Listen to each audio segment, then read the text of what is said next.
Welcome. Find a comfortable space, perhaps dim the lights, and allow the world outside to fade just a little.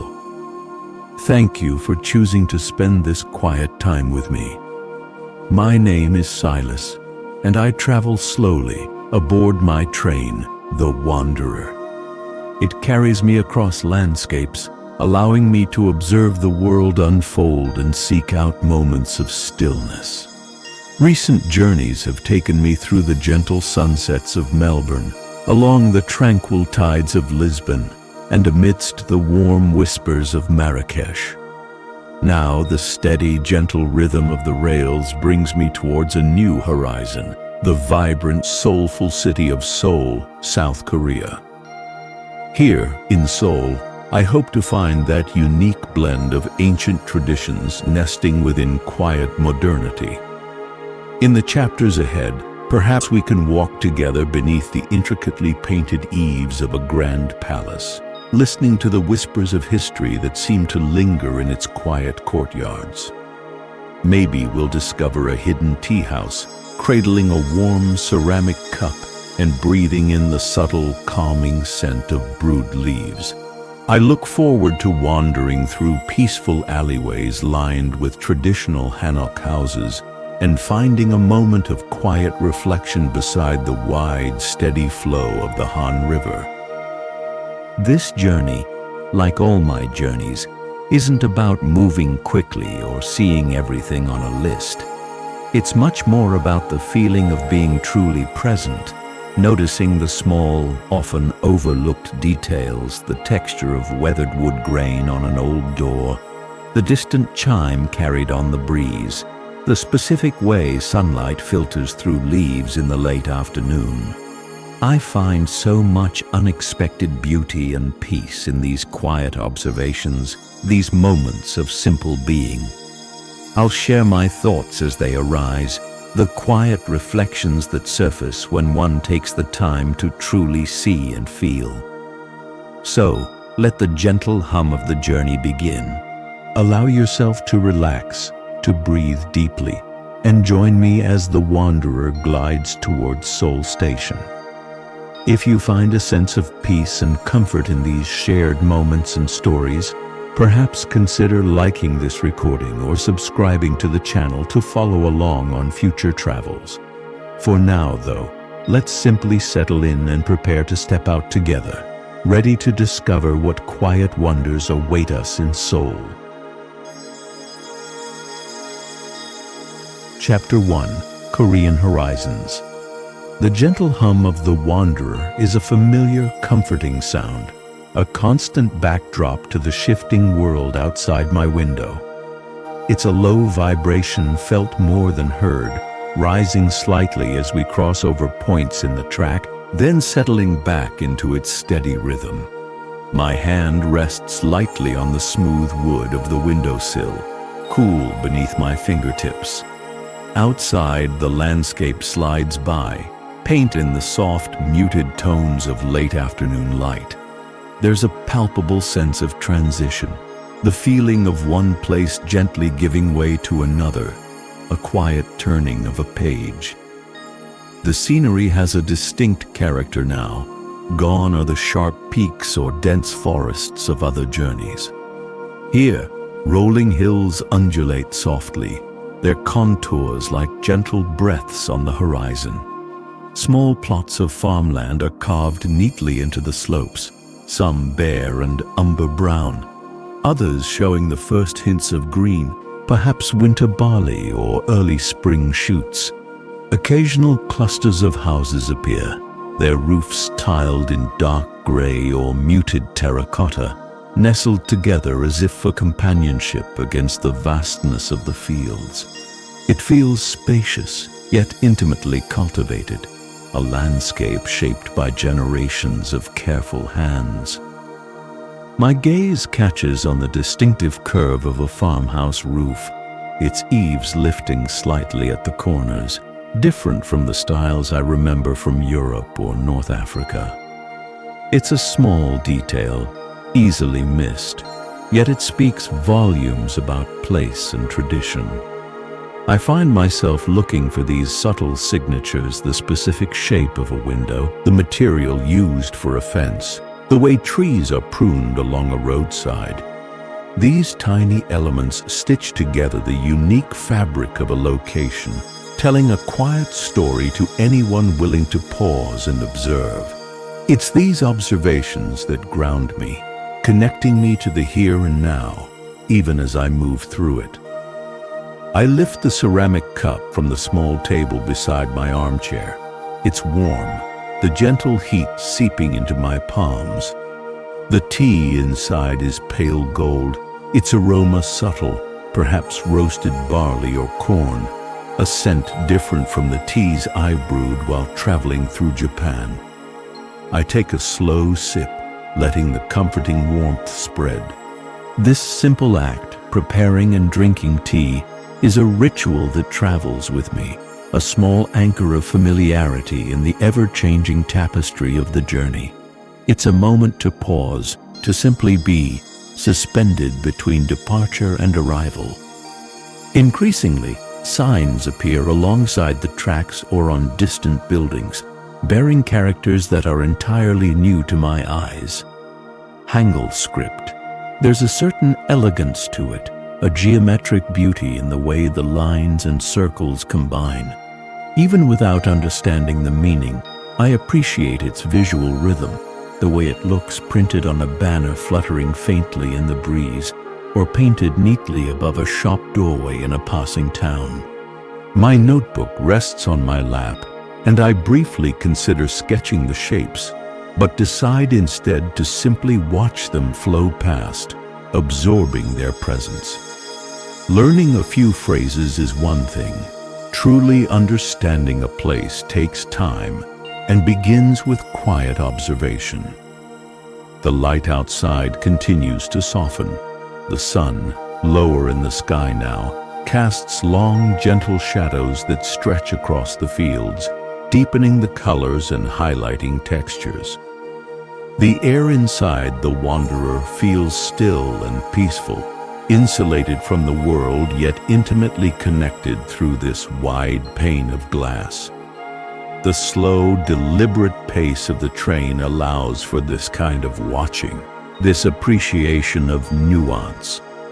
There are no sudden movements, no jarring transitions, just a steady, unhurried progression through space and time.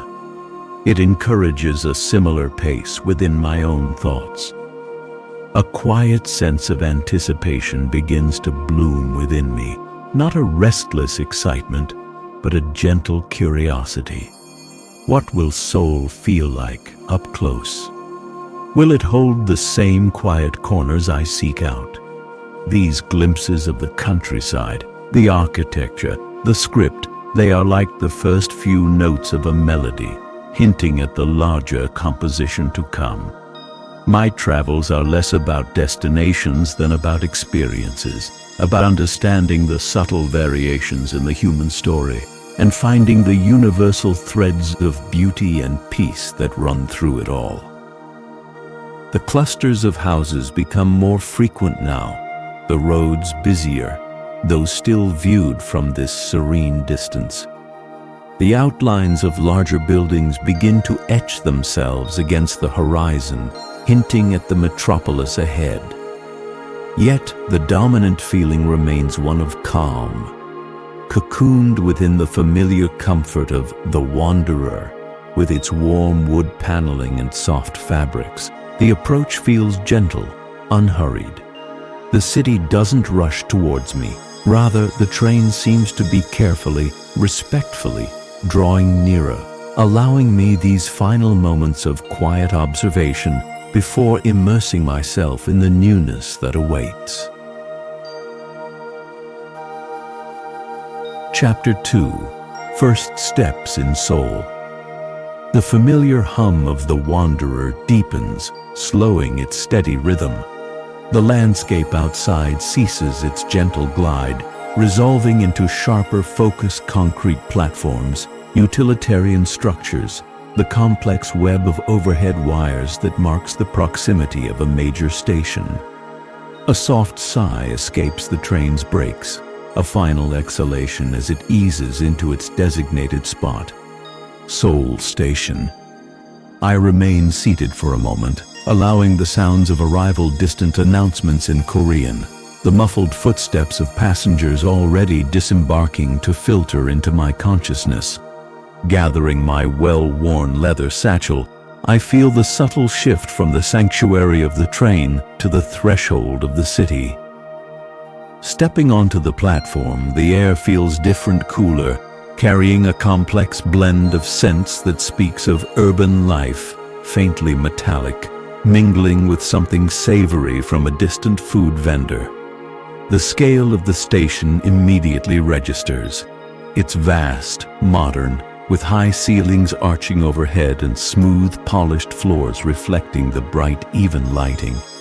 The gentle murmur of the train is replaced by a broader soundscape, the rhythmic click of rolling suitcases, the soft chime signaling train departures, hushed conversations in a language I am just beginning to pass, the occasional louder announcement echoing through the space. It's busy, undeniably, yet there's an underlying sense of order to the movement. I walk along the platform, joining the quiet stream of people heading towards the main concourse. My pace is unhurried, allowing me to observe. People move with purpose but without frantic haste. I notice the blend of styles, sharp business suits alongside comfortable, practical travel wear, traditional elements sometimes subtly woven into modern outfits. Large digital screens display train schedules, the Hangul script flowing elegantly alongside Roman characters and numbers. It's everywhere, reinforcing the sense of place, a constant visual reminder that I am somewhere distinctly new, yet the clarity of the signage offers a quiet reassurance. Reaching the main hall, I pause near a large pillar, simply taking it all in. The sheer volume of the space is impressive, yet it doesn't feel overwhelming. Perhaps it's the clean lines of the architecture, or the efficient way people navigate the space.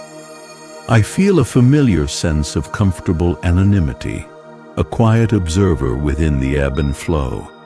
My eyes scan the overhead signs, looking for the symbols indicating the subway lines. My Hanok guest house is tucked away in a neighborhood best reached by this underground network, a way to immerse myself gently into the city's arteries. Navigating towards the subway entrance, I find the ticket machines. The interface offers multiple languages, a small, thoughtful detail that eases the process. I study the map for a moment, tracing the route with my finger, selecting my destination station. The machine accepts my payment smoothly, issuing a small plastic card. Nearby, a woman in a station uniform assists an elderly couple, her voice soft and patient. There's a quiet courtesy in these small interactions, a gentle efficiency that permeates the atmosphere. No need to ask for help this time, but it's comforting to see it offered so readily. Descending the escalator into the subway station proper feels like entering another layer of the city. The air is warmer here, carrying the faint, dry scent of circulated air and concrete. The walls are lined with gleaming tiles, interspersed with brightly lit advertising panels showcasing everything from cosmetics to electronics. Despite the number of people waiting on the platform, there's a distinct lack of clamor. Conversations are kept low, many people absorbed in their phones or simply waiting quietly.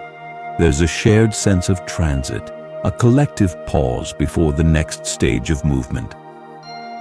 The train arrives with a smooth whoosh of air, doors sliding open precisely. I find a seat easily and settle in, my satchel resting on my lap. The train pulls away with a gentle acceleration, its rhythmic sway a different cadence from The Wanderer, yet soothing in its own way. Through the window, station names flash by in Hangul and English, brief glimpses of tiled platforms and waiting passengers. I watch the reflections in the glass, my own face faintly superimposed over the fleeting images of the tunnel walls. It's a quiet, contemplative journey beneath the bustling city streets. Emerging from the subway station at my stop feels like surfacing into a different world. The air is fresh again, carrying the scent of roasting coffee from a nearby cafe, and perhaps the faintest hint of kimchi from a local eatery. The scale is immediately more human here. The buildings are lower, the streets narrower. Sunshine filters down through the leaves of roadside trees. I take a moment, breathing in, orienting myself using the map on my phone. I have arrived, not just in Seoul, but in the specific neighborhood that will be my quiet haven for the next few days. The first steps have been taken, peacefully and deliberately. Chapter 3: A Quiet Courtyard. Following the quiet directions from my phone, I turn down a narrow alleyway, the sounds of the main street instantly softening. The paving stones underfoot are worn smooth, fitting together like pieces of an old puzzle. Here, the buildings huddle closer, their tiled roofs creating an almost continuous undulating line against the pale afternoon sky. I check the address again, comparing the Hangul script on my screen to the small wooden plaques beside the doorways. And there it is, a simple dark wooden gate, set within a low stone wall, unassuming yet possessing a quiet dignity. There's no grand sign, just a discreetly carved name that matches my booking. I slide the wooden gate open. It moves with a soft, pleasing weight, closing behind me with a gentle click. Instantly the world shifts. The faint city hum disappears, replaced by an almost profound stillness. I find myself standing in a small, neat courtyard paved with packed earth and scattered flagstones. The air here feels different too, carrying the clean scent of damp soil and perhaps the faintest trace of seasoned wood. Directly ahead stands the Hanok itself, its dark timber frame and white plaster walls creating a beautiful contrast. The curved lines of the roof, edged with gray tiles, seem to lift towards the sky with a quiet grace. A paper screen door slides open, and a middle-aged woman steps out, bowing slightly with a welcoming smile. Her movements are unhurried, her presence calm. We exchange simple greetings. My few learned Korean phrases are met with warmth and understanding. There's no lengthy check-in process, just a quiet exchange where she confirms my name and hands me a simple wooden key tag. She gestures towards one of the rooms lining the courtyard, indicating it is mine. The interaction is brief, efficient, yet imbued with a gentle hospitality that feels immediately comforting. I approach the indicated room and slide open the lattice door, covered in pale, translucent hanji paper. Stepping inside requires removing my shoes at the small stone step, a customary transition from outside to inside. The interior is immediately calming. The ceiling is low, constructed of exposed wooden beams, giving the space an intimate, cozy feel. Filtered daylight streams softly through the paper screen door I just entered, and another window facing the courtyard, bathing the room in a gentle, diffused glow. It feels instantly peaceful, a world away from the bustling station I navigated just a short while ago.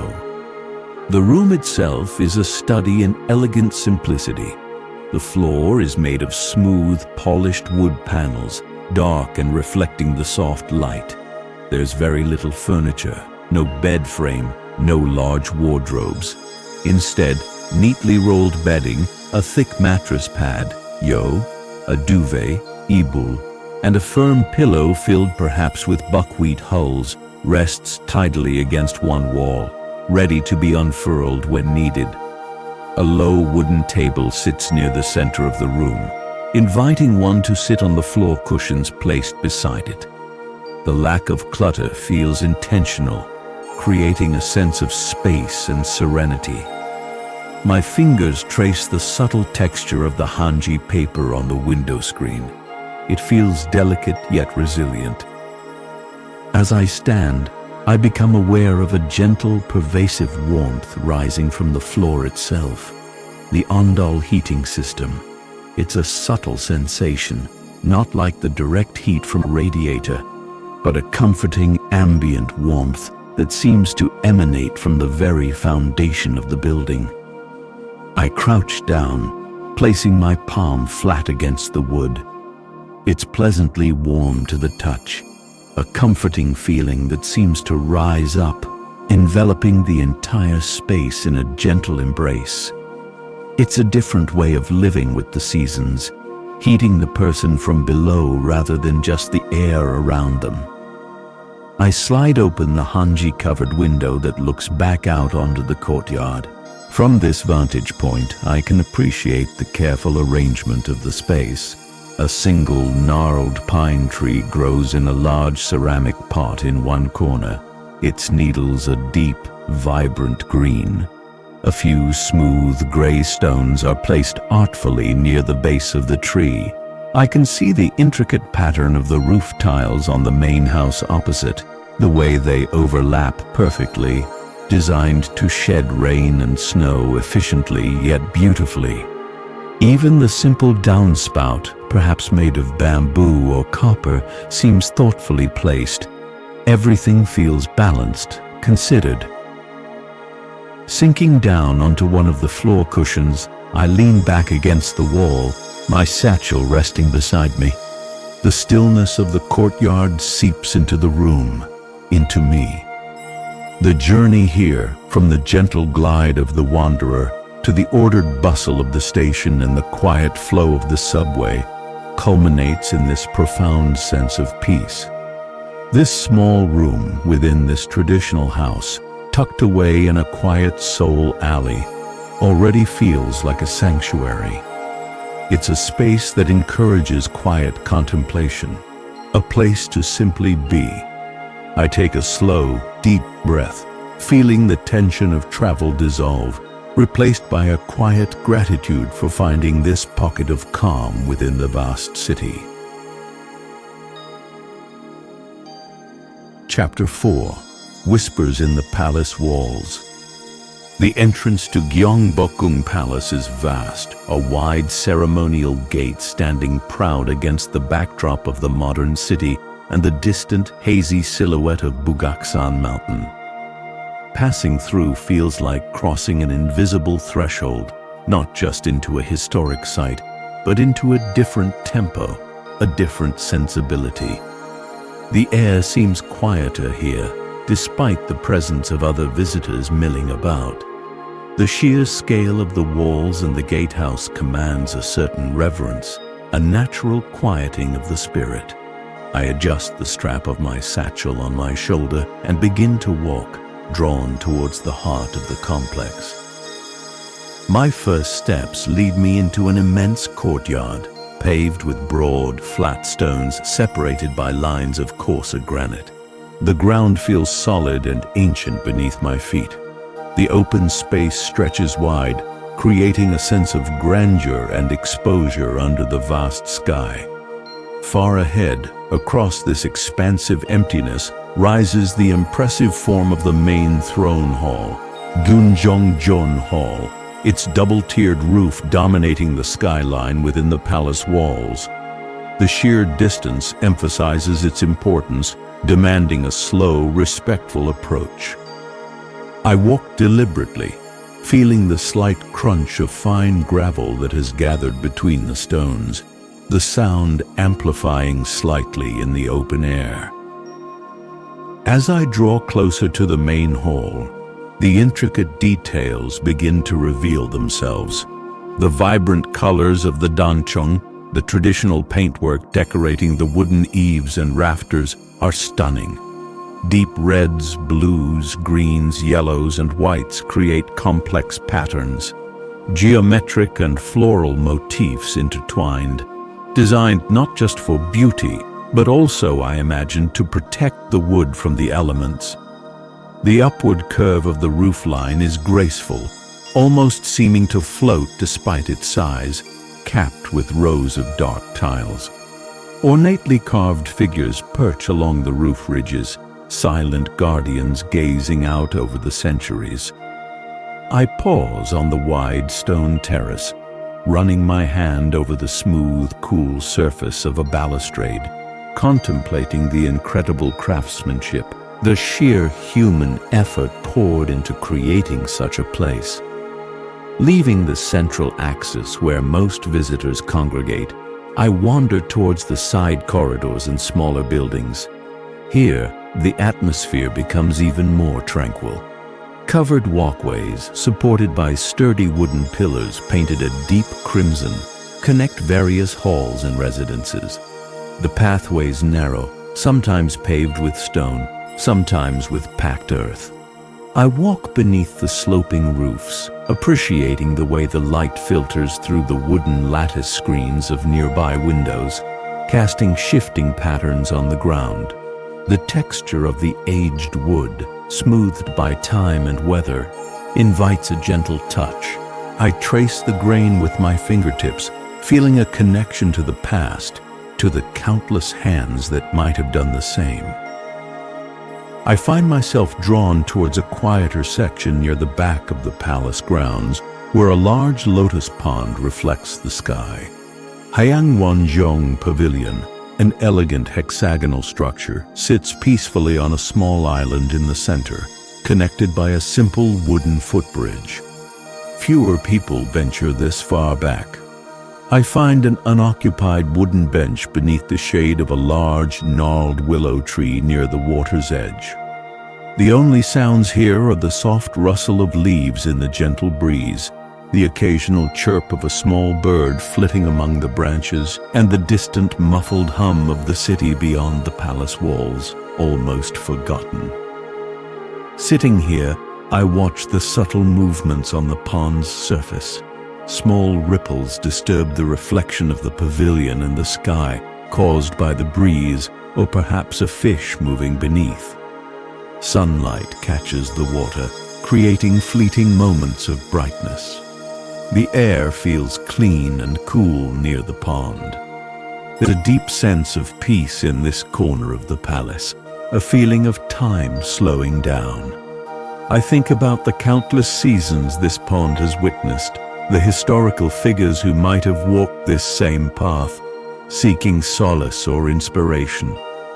The stones, the water, the ancient trees, they hold stories, whispers carried on the wind, audible only in moments of quiet attention.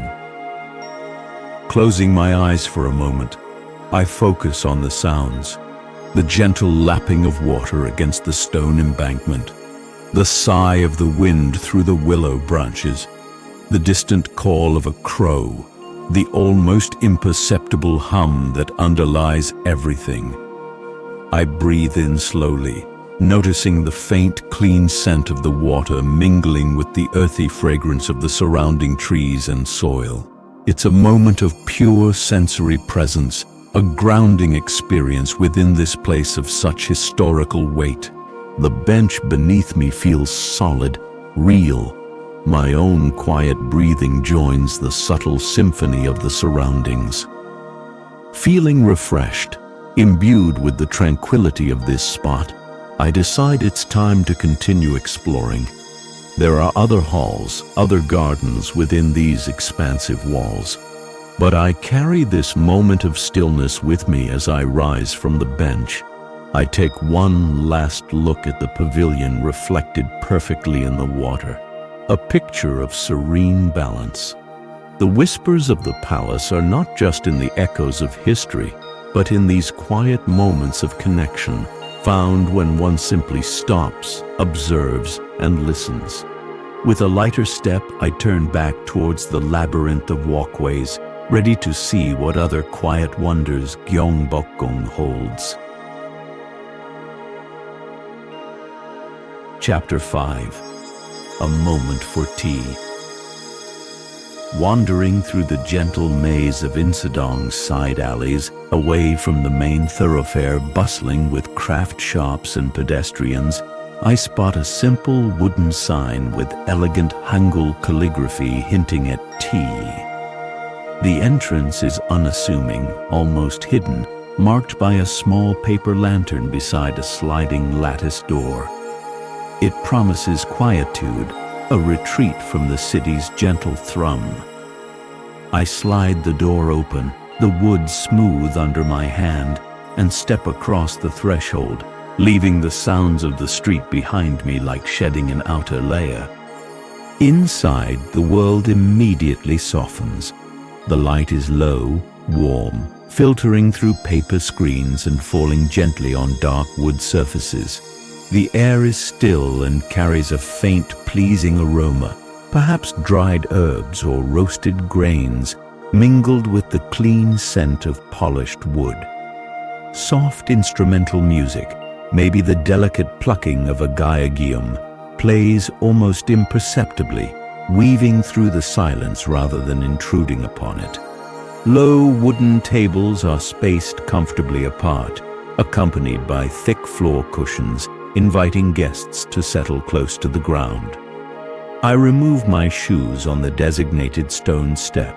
The cool, smooth wood of the floorboards a welcome sensation beneath my socks. I choose a table in a quiet corner, near a window screened with hanji paper that glows faintly with the afternoon light. Settling onto the firm cushion, I feel my posture naturally adjust, sitting straighter, more present. There are only a few other people here, a couple conversing in low tones, an individual reading a book, each absorbed in their own quiet moment. The atmosphere is one of shared tranquility, an unspoken agreement to maintain the peace. A menu, bound simply perhaps with handmade paper, is brought over silently by the host, who bows slightly before retreating. The menu lists various traditional Korean teas, names like Daechu cha, jujube tea, omija cha, 5-flavor berry tea, and Sanggang cha, ginger tea, intrigue me. I decide on Maihua cha, plum blossom tea, drawn by the delicate floral promise of its name. The host nods understandingly when I point to it, my pronunciation still hesitant. I watch as they move towards a counter at the back, their movements deliberate and graceful. There's a quiet ritual unfolding in the preparation, the careful selection of dried blossoms, the heating of water to just the right temperature, the precise pouring. It's not rushed. It's an act performed with mindful attention. Soon the tea arrives, presented on a simple wooden tray. The set itself is beautiful. A small pale celadon teapot rests beside a matching cup, its glaze subtly crackled, cool and smooth to the touch. The cup is shallow, wide-rimmed, designed to cool the tea slightly and release its fragrance. Alongside sits a tiny dish containing a single perfect yakwa, a traditional honey cookie, its surface glistening faintly. The entire arrangement is aesthetically pleasing, balanced, and speaks of a deep appreciation for form and function. Lifting the lid of the teapot, a delicate sweet floral fragrance rises with the steam. It's subtle, not overpowering, like catching the scent of blossoms on a spring breeze. I carefully pour the pale, almost clear infusion into the cup. Holding the ceramic cup in both hands, I feel its gentle warmth seep into my palms. It's a grounding sensation, anchoring me firmly in this peaceful moment. I bring the cup closer, inhaling the soft aroma again before taking the first sip. The taste is as delicate as the fragrance suggested. A light, subtly sweet flavor with clean floral notes unfolds on my palate. It's incredibly gentle, refreshing, and leaves a faint, pleasant aftertaste. It's so different from the robust bitterness of matcha I experienced in Kyoto or the strong spiced teas found elsewhere. This feels pure, simple, almost ethereal. I take another slow sip, savoring the warmth as it travels downwards, a comforting sensation spreading through my chest. It feels restorative, calming not just the body, but the mind. I reflect on how tea culture manifests so differently across the world, yet often shares this core element of ritual, pause, and appreciation. I linger over the tea, taking small, mindful sips, allowing the silence of the tea house to envelop me. I nibble on the yakgwa. Its dense, chewy texture and gentle honey-ginger flavor complement the light tea perfectly. Time seems to slow down here, each minute stretching out, filled with the quiet appreciation of warmth, flavor, and peace. The gentle music continues its soft melody. Outside the Hanji screen, the city continues its rhythm, but here, within these walls, a pocket of serene stillness prevails. Finishing the last drop of tea, I feel a sense of quiet clarity, a restoration of inner balance. Placing the empty cup back on the tray, I take a moment longer, simply breathing, before preparing to step back out, carrying this fragile piece with me. Chapter 6. Flavors of the Market. Gwangjang Market hums with a life force distinctly its own. Even approaching the covered entrance, the air shifts, becoming thick with the mingled scents of cooking oil, textiles, and something vaguely sweet and fermented. I'd heard it was one of Seoul's oldest and largest traditional markets, and I enter with a gentle awareness, seeking not the overwhelming bustle, but the underlying rhythm. Choosing a less crowded entryway, perhaps earlier in the day before the main rush, I step beneath the vast roof, the daylight dimming slightly, replaced by the glow of overhead lights and individual stall lamps. The sound is immediate, but not jarring, a layered murmur of conversations, the clatter of utensils, the whir of sewing machines from deeper within. My initial path leads me through an area dominated by textiles. Bolts of colorful fabric are stacked high, showcasing vibrant silks for hanbok, durable cottons, and intricate brocades. The sheer variety is captivating. Rich jewel tones shimmer next to soft pastels, patterns ranging from traditional florals to modern geometrics. Vendors sit amidst their wares, some quietly folding lengths of cloth, others expertly guiding fabric beneath the needle of a sewing machine, their movements practiced and economical. There's a focused energy here, a sense of skilled craftsmanship honed over time. I run my fingers lightly over a bolt of deep blue silk as I pass, feeling its unexpected coolness and smooth texture. Moving deeper, the textile stalls gradually give way to the food section, and the air becomes richer, heavier with culinary promises. Glass counters display an astonishing array of Bukchon Korean side dishes. Neat stacks of kimchi, fiery red and glistening, sit alongside piles of seasoned spinach, marinated bean sprouts, glossy black beans, and countless other preparations I don't yet recognize. The colors are vibrant, the arrangements meticulous. It's a visual feast, showcasing the importance of variety and balance in Korean cuisine. Each small dish looks like a carefully crafted component, part of a larger culinary mosaic. The aromas intensify, layering one upon the other.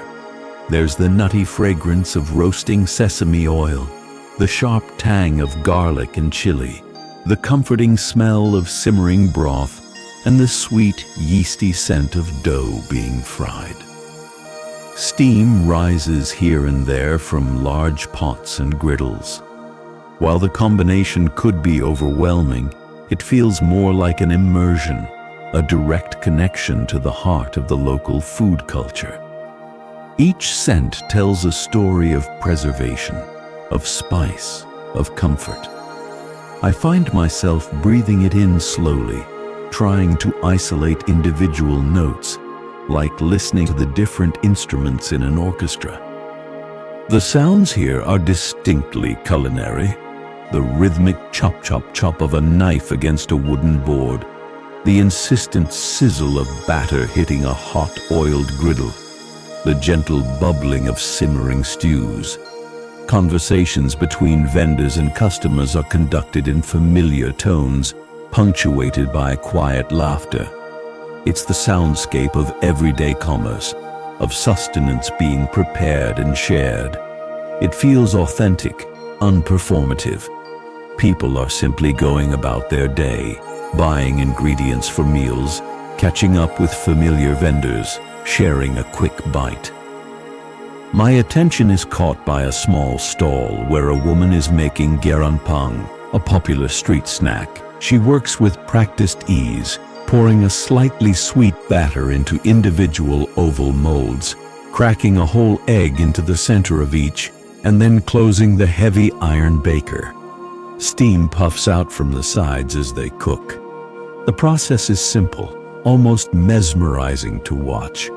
The finished breads, golden brown and slightly puffed, are lined up on a wire rack, radiating warmth and a comforting, slightly sweet eggy aroma. I decide this is the perfect simple taste to try. Approaching the stall, I catch the vendor's eye and gesture towards the gyeongbokgung, offering a simple "Hanajuseyo," one please. She nods with a small smile, deftly plucks a warm one from the rack with tongs, and slips it into a small paper holder. I hand her the payment, our fingers brushing briefly. She bows her head slightly in thanks, a gesture I return. The interaction is minimal, bridged by smiles and the universal language of food, yet it feels genuinely pleasant, a small moment of connection. The bread feels wonderfully warm in my hand through the paper. I find a slightly less trafficked spot near a pillar to enjoy the snack. Taking a bite, the soft, slightly spongy bread gives way to the perfectly cooked egg within. It's subtly sweet, savory, and incredibly comforting. The warmth spreads through my hands and into my chest. Standing here, observing the steady flow of people, the vibrant displays, the dedicated work of the vendors, I feel a quiet sense of participation, of being gently woven into the fabric of daily life in Seoul, even if only as a transient observer. The market, with all its sensory richness, offers not chaos, but a deeply rooted living tradition, and this simple, warm snack feels like a delicious key to understanding a small part of it. Chapter 7. Alleyways of Bukchon. Leaving the pleasant buzz of a wider street behind, I turn onto a narrow ascending path marked by a small sign indicating the way into Bukchon Hanok Village. The transition is immediate. The sounds of traffic fade rapidly, replaced by a hushed quietude. The buildings close in, their traditional forms creating intimate, winding corridors. The air feels cooler here, sheltered from the direct sun by the close proximity of the houses and the shade cast by their elegantly curved roofs. It feels like stepping not just into a different neighborhood, but into a different era altogether. The most striking feature is the continuous sweep of the dark gray tiled roofs. They rise and fall in gentle waves along the alleys, their slightly upturned eaves seeming to almost brush against each other. There's a powerful visual rhythm to this architectural landscape, a harmony born from shared design principles yet subtly varied in execution from house to house. Sunlight catches the edges of the tiles, highlighting their texture and the precise way they overlap. It creates a beautiful, undulating skyline contained within the village itself, starkly contrasting with the angular silhouettes of modern Seoul visible occasionally in the distance. My gaze lowers to the walls and gates lining the alleys. There's a rich tapestry of textures. Some walls are constructed from rough-hewn stone, fitted together with earthy mortar, while others are smooth plaster painted white or a soft cream. The gates are predominantly wooden, many dark and heavy, featuring intricate lattice patterns or sturdy metal fittings shaped like bats or simple rings. Small details catch my eye. A carved wooden plaque beside a door, a cluster of potted plants adding a touch of green against a stone wall, the subtle patina of age on a brass door handle. These aren't museum pieces. They feel lived in, cared for, each element contributing to the quiet charm. The late afternoon sun plays a crucial role in the atmosphere. Its low angle casts long, dramatic shadows that stretch across the narrow pathways, creating a beautiful interplay of light and dark. Sunlight slants across the curved roofs, illuminating one side while leaving the other in deep shade, emphasizing their graceful forms. It filters through the occasional small tree growing in a hidden courtyard, dappling the ground with shifting patterns of light. This dynamic contrast enhances the textures of the stone and wood, making the surfaces seem even richer and more detailed. It's a quiet, slow-moving drama unfolding purely through light. As I wander deeper, I'm reminded by small, polite signs in Korean and English to maintain quiet. This is not just a tourist attraction, it's a residential neighborhood. People live behind these traditional walls and paper screens. This awareness encourages an even slower, more respectful pace. I keep my footsteps light on the uneven paving stones, my voice silent. There's a sense of privilege in being allowed to walk through these living corridors of history. Occasionally, I hear the faint sound of muffled conversation or the clink of dishes from within a house, brief reminders of the everyday lives unfolding just beyond the gates. Sometimes a gate is left slightly ajar, offering a fleeting glimpse into a hidden inner courtyard. I might see a carefully tended garden patch, shoes neatly arranged on a stone step, or colorful ceramic jars, ongi, lined up against a wall. These brief snapshots feel intimate, precious glimpses into a private world that respects tradition. Looking up between the houses, I sometimes catch sight of Namsan Tower rising in the distance, its modern form a stark juxtaposition against the ancient roof lines. This blending of old and new is a recurring theme in Seoul, but here in Bukchon, the old feels resolutely, peacefully dominant. Beyond the visual, other senses engage subtly. The air carries the clean, cool scent of shaded stone, and perhaps the faint aroma of dinner preparations starting in nearby homes. The dominant sound is the near silence, punctuated only by my own soft footsteps, the occasional distant bird call, or the whisper of wind finding its way through the narrow alleys. The ground beneath my feet is uneven, requiring mindful attention to where I step, further slowing my pace and connecting me physically to the aged pathway. It's a multi-sensory immersion in tranquility. Walking these quiet, winding paths feels like tracing lines back through time. The commitment to preserving this enclave of tradition amidst such a rapidly modernizing city is palpable. There's a profound peacefulness here, a sense of balance and history that resonates deeply. It's a reminder that beauty often lies in simplicity, in harmonious forms, and in the quiet endurance of cultural heritage. As the shadows lengthen further and the light takes on an even warmer golden hue, I feel a deep sense of gratitude for this quiet exploration, this gentle journey through the beautiful living heart of Old Seoul. Chapter 8. River Reflections.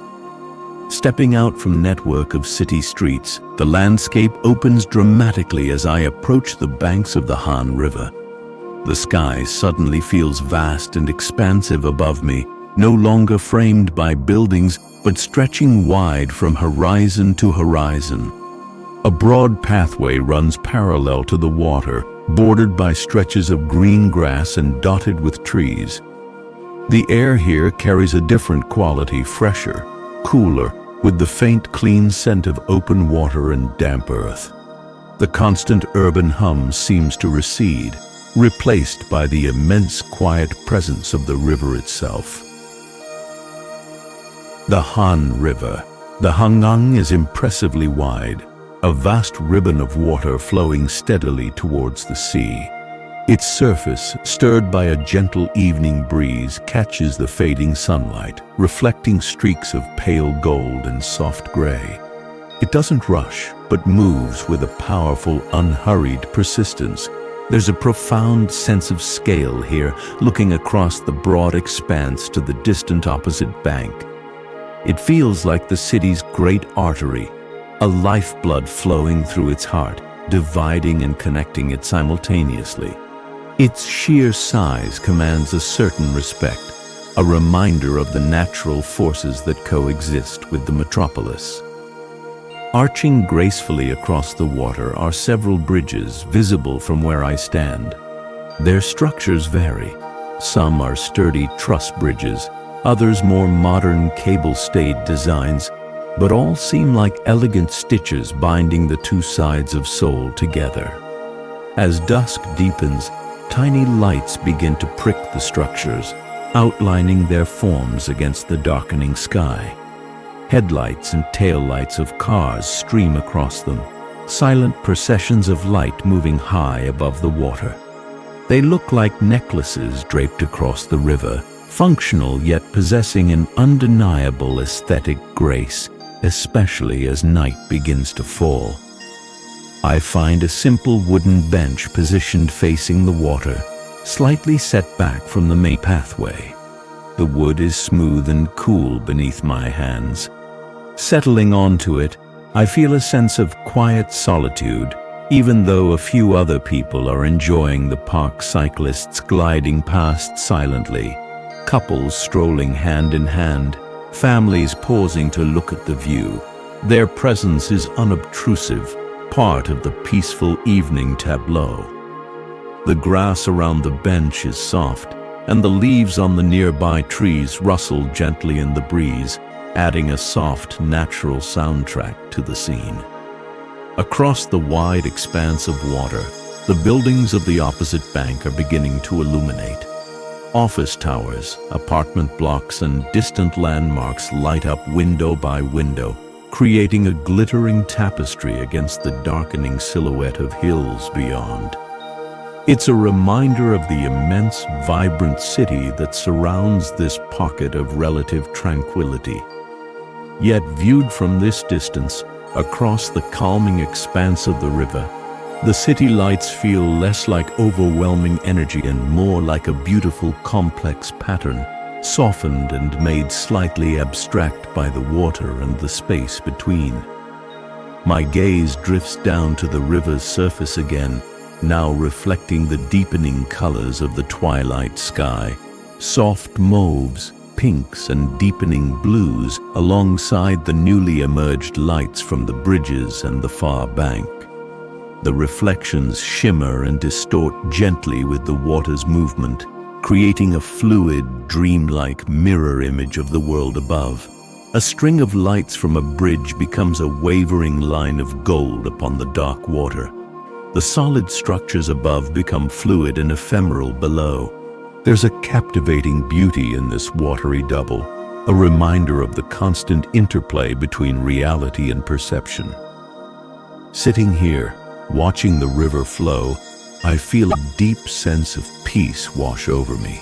The river feels like a constant, ancient presence amidst the city's ever-changing face.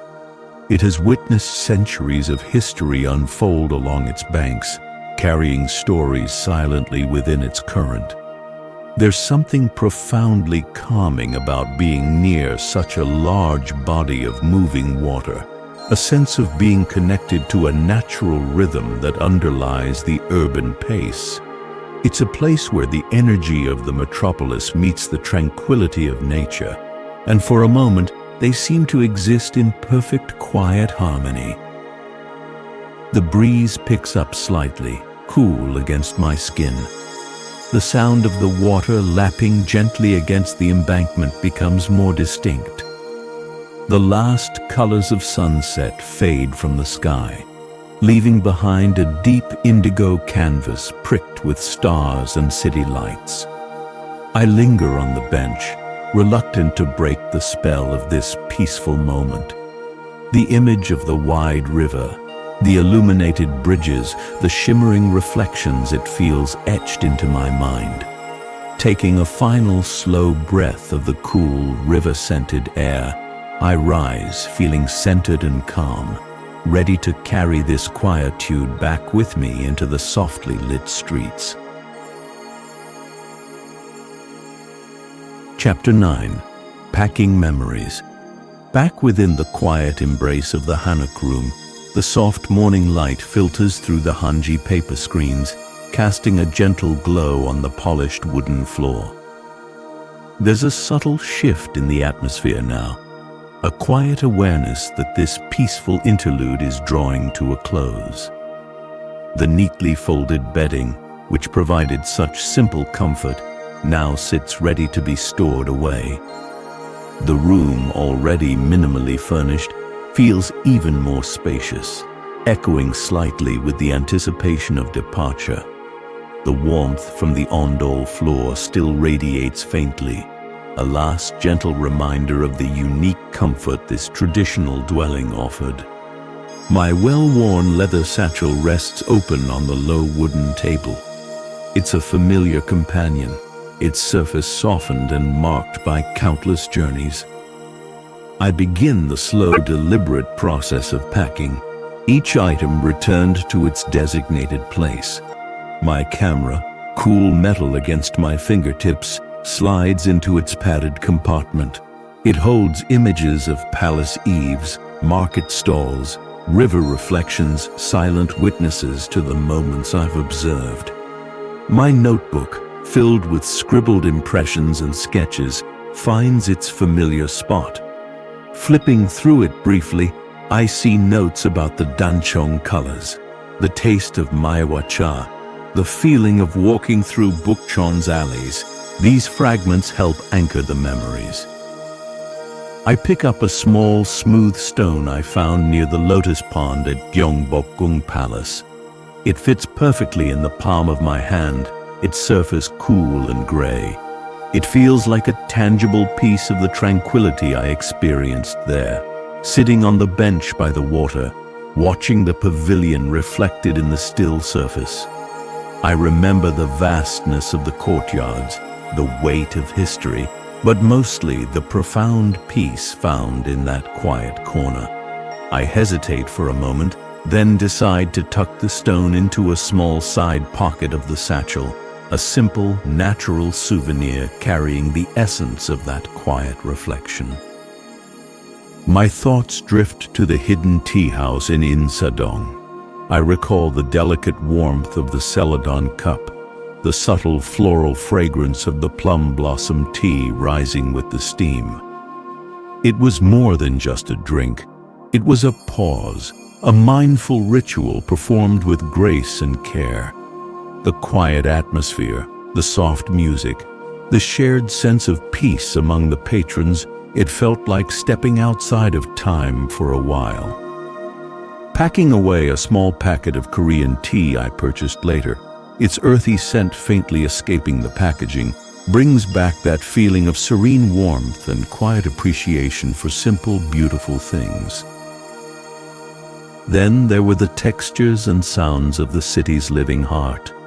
The vibrant colors and bustling energy of Gwangjang Market, softened by the focus on individual interactions, the smile exchanged over the warm Gyeongbokgung, the sight of generations working side by side, and the contrasting quietude of Bukchon's winding alleys, the interplay of light and shadow on ancient wood and stone, the feeling of walking through history still inhabited. Each experience offered a different facet of Seoul, a different rhythm. My comfortable walking shoes, now resting near the door ready to be put on, feel like silent partners in those explorations, carrying the dust of alleys and market floors. The image of the Han River at dusk returns vividly, the vast expanse of water reflecting the twilight sky and the emerging city lights. The sense of scale, the quiet power of the river flowing steadily through the metropolis. The peacefulness found on the bench listening to the water lap against the shore. It was a moment of connection, a feeling of seeing the city's pulse from a calm distance, appreciating both its energy and the natural world it encompasses. That feeling of expansive calm lingers, a counterpoint to the intricate details observed elsewhere. With the satchel now neatly packed, I take a final look around the room. The warm wooden floor, the simple lines, the soft light filtering through the paper screens. It has been a true sanctuary, offering not just shelter, but a profound sense of peace. The simplicity itself felt like a balm. Closing the inner screen door gently behind me, I step out onto the stone step, putting on my shoes. The air in the small courtyard feels cool and fresh. The gnarled pine tree stands sentinel, its needles sharp against the morning sky. The host emerges from the main house as I prepare to leave, perhaps alerted by the sound of the sliding door. We exchange bows again, a silent communication of gratitude and farewell. Her smile is warm, genuine. There are no effusive goodbyes, just a quiet, respectful parting that feels perfectly in keeping with the atmosphere of the place. I thank her softly in my limited Korean. Sliding the main wooden gate open, I step back out into the alleyway, glancing back one last time at the unassuming entrance to the peaceful world I'm leaving behind. The quiet courtyard, the warm floor, the gentle light, the memories are packed, not just in my bag, but within me. Chapter 10. Rolling onward. Back within the familiar embrace of the wanderer, the transition is almost seamless, yet deeply felt. The scent of polished wood and old books subtly replaces the crisp morning air of Seoul.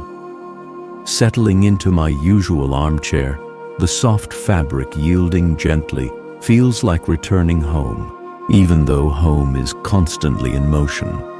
The low, resonant hum of the train's engine starting up is a comforting sound, a promise of continued journey. Through the large window, the platform of Seoul Station waits, momentarily still, a final snapshot of the place I'm about to leave behind. With a barely perceptible lurch, the wanderer begins to glide forward, smoothly and quietly. The platform slides past, figures shrinking, faces turning away. The ordered energy of the station, which felt so vast upon arrival, now seems contained, finite. The sounds change too. The distinct announcements and footsteps fade, replaced by the gentle rhythmic clickety-clack of wheels on the track, a sound intrinsically linked to travel, to movement, to the quiet space between destinations. It's the familiar heartbeat of my nomadic life resuming its steady beat. As the train picks up speed, the station architecture gives way to the broader cityscape. Buildings slide past modern glass towers reflecting the morning sky, older brick structures, bustling streets viewed from this slight elevation. I catch glimpses of the Han River again, a wide band of silver under the sunlight, spanned by its familiar bridges. Namsan Tower, topped by its distinctive spire, stands sentinel on its hill, slowly receding into the urban tapestry. Seoul unfolds in reverse, a panorama of intricate density, a place where ancient palaces nestle against soaring skyscrapers, a city that breathes both history and relentless modernity. My thoughts drift back over the past few days, not as a checklist of sights, but as a collection of sensory impressions and feelings.